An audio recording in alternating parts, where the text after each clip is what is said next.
So as always, these projects tend to snowball out of control. So what started as a simple redo the subwoofer exercise has become into a, well, it's a complete redo. So here's my trunk. As you can see, the GMA bodies, they have this very inconvenient hump right in the middle. That makes sense because there's a rear end under there, and that's where the pumpkin is, so there needs to have a little extra room to go up and down.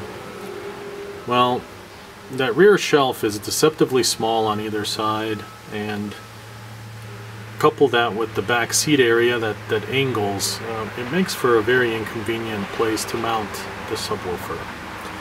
So what I've done is I've made this shelf. Here's the shelf. I already have my amp mounted to it. It's been mocked up. So basically this is made out of 1/2 inch MDF, and there's some 2x4 supports underneath.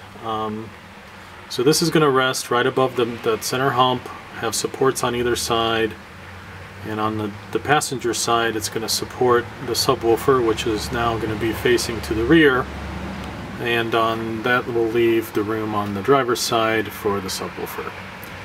So I'm going to continue working and show you some more in a little bit. Here's the final product. This is the sub that used to fire up through the package tray, and the amp used to be mounted behind it. I now have it on this shelf, and next to it is my Xtant 603E amplifier. So you see it's all covered up, the wires are underneath the package tray. If somebody were to look down there, I suppose you could see the wires, but this is a functional trunk, this is not a show car. So and if somebody's standing just looking at it like this, you really don't see the wires.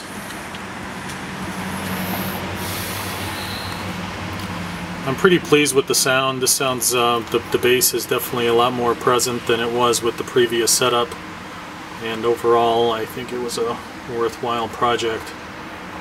So tips for all you guys doing A-bodies, I would definitely suggest playing around with subwoofer placement, because whatever seems obvious may not exactly be the best sounding setup that you might end up with.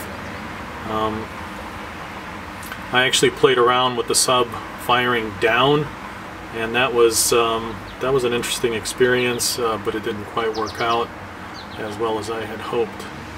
The beauty of this particular sub, this is an older Dimond M6. It was designed to be in a very small enclosure, sealed.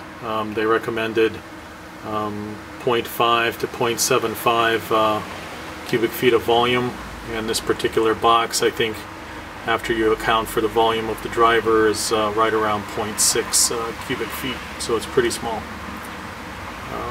Thanks for watching my YouTube channel, and if you have any questions, feel free to post them in the comment area. Just wanted to give you guys a preview of the next project. This whole area back here, when I originally built the car, for whatever reason I really didn't put much sound deadening material on the floor here, and I think that's something that's going to have to change. I just ordered a bunch of product from Sound Deadener Showdown. It's a website, you can look it up, and so yeah, I'm gonna take all this interior out, at least the seats and the carpet in the front here, and we'll address this whole sound deadening situation from front to back.